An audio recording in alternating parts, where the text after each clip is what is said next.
Bonjour à tous, j'espère que vous allez bien.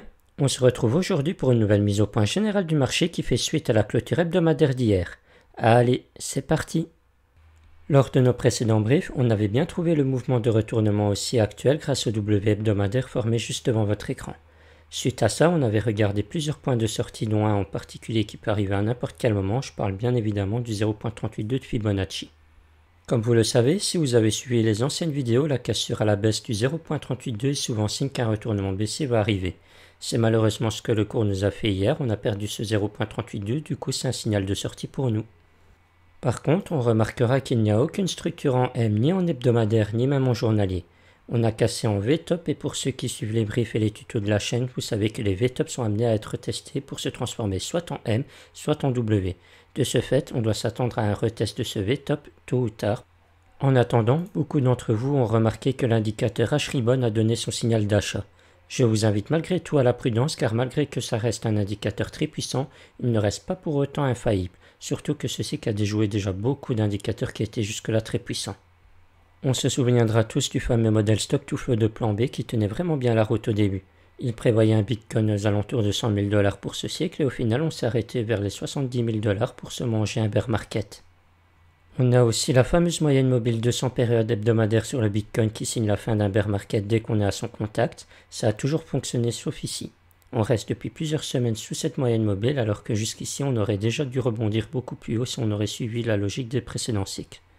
Pour ce qui est du H-Ribbon, c'est pareil. Jusqu'ici, on avait tout le temps des prix croissants à chaque call d'achat. Pourtant, vous remarquerez que le call qu'on vient d'avoir est plus bas que le précédent, chose qui n'était de mémoire jamais arrivée.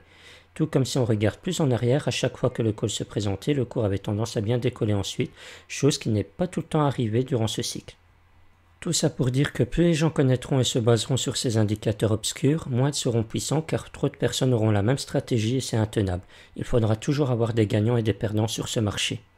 Maintenant que la parenthèse est faite, on va pouvoir se concentrer sur ce fameux Fibonacci. Du coup, on a eu ici notre signal de sortie avec la cassure à la baisse de ces 0.382, mais si vous avez bien écouté ce que j'ai dit en début de brief, la cassure actuelle s'est faite sans structure en M, ce qui change fondamentalement les choses. Pour ceux qui ont suivi les tutos de la chaîne, vous savez que les cassures de ce genre ne vont pas très souvent sur le 0.618, mais s'arrêtent plutôt au retracement 0.5 avant de repartir à la hausse. Si vous avez l'œil, vous remarquerez que c'est exactement ce qu'on a fait. On a rebondi sur les 0.5 et maintenant on attend du cours une structure en W en journalier qui donnera le signe qu'on est bon pour repartir à la hausse. Ensuite, on pourrait tout aussi bien attendre une cassure hebdomadaire du précédent sommet pour entrer totalement, car on aura alors transformé notre V-top en W. Pour les plus avancés, il y a un trade en levier à prendre en plaçant notre stop loss sur le bas de notre rebond. Si on le perd, pas de W journalier possible, donc on risquerait de descendre plus bas. Voilà, cette vidéo touche à sa fin, j'espère qu'elle vous aura plu. N'hésitez pas à me dire ce que vous en pensez en commentaire ou à venir m'en parler sur Discord directement si le cœur vous en dit. Ça vous permettra en bonus d'être toujours à jour sur les dernières données que j'ai à vous partager. Si ça vous intéresse, le lien se trouvera dans la description et en commentaire épinglé. Sur ce, je vous laisse et je vous souhaite à tous une bonne semaine. À plus tard.